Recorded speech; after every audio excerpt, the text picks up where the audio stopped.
छुपाए रखना, अपने दामन शफाअत में छुपाए रखना।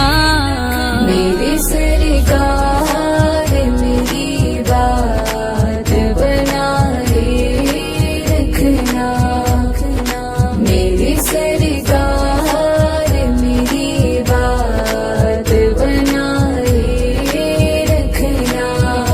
या रसूल अल्लाह या हबीब अल्लाह, या रसूल अल्लाह या हबीब अल्लाह। अस्सलाम वालेकुम नाज़रीन, तव्हांखे ख़ैबर खां अब्दुल हई शौक़ जी रिपोर्ट ॾींदा हलूं। ख़ैबर लॻ 12 रबियुल अवल जी मटियारीअ खां हाफ़िज़ बिशारत जी अॻुवाणीअ में समो CNG पेट्रोल पंप ते रैलीअ जो शानदार इस्तक़बाल कयो वियो। 12 रबियुल अवल ईद मिलादुन नबी सल्लल्लाहु अलैहि वसल्लम जे सिलसिले में मोटरसाइकिलूं, कारूं, सुज़ुकियूं, मज़दाउनि सां वॾी रैली कढी वई, जंहिंमें मटियारी खां अलावा बाउदेरो, सेखाट ऐं ख़ैबर तोड़े भर पासे जे माण्हुनि जी वॾी अक़ीदत जोश ऐं जज़्बे सां शिरकत। जेकॾहिं औलाद ॾींदो आहे, असांखे जेकॾहिं माल मिल्कियत ॾींदो आहे, असांखे जेकॾहिं जाइदाद बैंक बैलेंस ॾींदो आहे, असां पंहिंजे मिनिस्टरनि जा नारा हणंदा आहियूं, असीं वज़ीर एज़म जा नारा हणंदा आहियूं, असीं पंहिंजे लीडरनि जा नारा हणंदा आहियूं। ख़ुदा जो कसम आहे, दुनिया जो जेकॾहिं को लीडर आहे, दुनिया जो जेकॾहिं को अॻुवान आहे, दुनिया जो जेकॾहिं को सरदार आहे,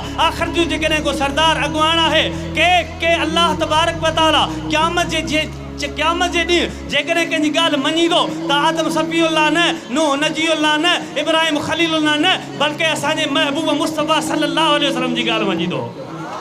अल्लाह ताला फरमाईंदो, ए हबीब इरफ़ा रअसक इश्फ़ा तुश्फ़ा, ए हबीब तूं पंहिंजो चेहरो मथे कर, तूं जीअं चवंदो वेंदे तीअं ख़ुदा कंदो वेंदो। खुदा की रज़ा चाहते हैं तो आलम, खुदा चाहता है रज़ाए मोहम्मद। वो असीं उन हबीब जो मीलाद था मल्हायूं ऐं मीलाद मल्हाए करे ॿुधायूं था त असांजे हबीब जो केॾो बि मान, केॾो बि मर्तबो, केॾो बि शान हुजे, पर असीं उन हबीब खे ख़ुदा कोन था चऊं। उहो ख़ुदा न आहे, पर के ख़ुदा खां जुदा बि न आहे।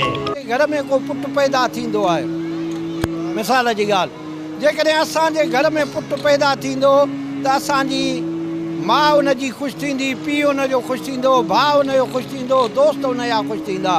पर ही जॾहिं मुल्क में को वज़ीर एज़म जे घर में पुटु पैदा थींदो आहे त मुल्क में ख़ुशी पैदा थींदी आहे ऐं उहे मुल्क वारा ख़ुशि थींदा आहिनि। दादा असांजे सरबराह खे पुटु ॼाओ आहे।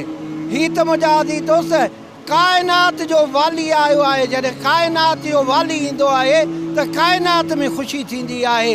मलकनि में ख़ुशी, फलकनि में ख़ुशी, जिन्ननि में ख़ुशी, ज़मीनुनि ते ख़ुशी, आसमाननि ते ख़ुशी, सभिनी खे ख़ुशी थींदी आहे। ऐं हिन जे अचण सां सिद्दीक़ खे सदाकत मिली, फारूक खे अदालत मिली, उस्मान खे शराफ़त मिली, हैदर खे शुजाअत मिली, हसनैन करीमनि खे शहादत मिली, असां गुनहगार उम्मत खे शफ़ाअत मिली।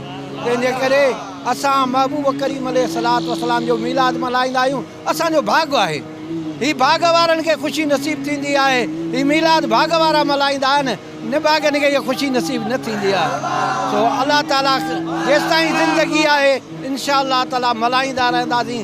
काइनात ते ख़ुदा मल्हाईंदो आहे मलाइकनि सां गॾु, ज़मीन ते असीं वरी बंदा मल्हाईंदा आहियूं तव्हां सां गॾु।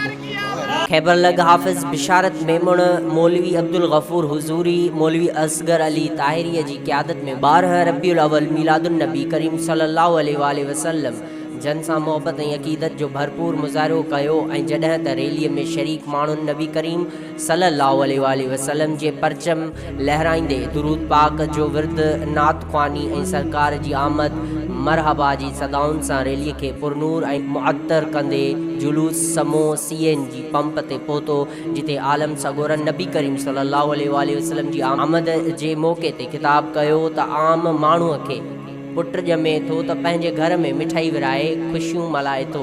नबी करीम सल्लल्लाहु अलैहि वसल्लम पूरी काइनात जा रहमत लिल आलमीन आहिनि, उन्हीअ जी ख़ुशी छो न मल्हायो। बाद में रैली वापसि मटियारीअ लाइ गोसिया ताहिरिया ते पहुती। काइनात जा रहमत लिल आलमीन आहिनि, उन्हीअ जी ख़ुशी छो न मल्हायूं। बाद में रैली वापसी मटियारीअ लाइ मटियारी गोसिया ताहिरिया ते पहुती।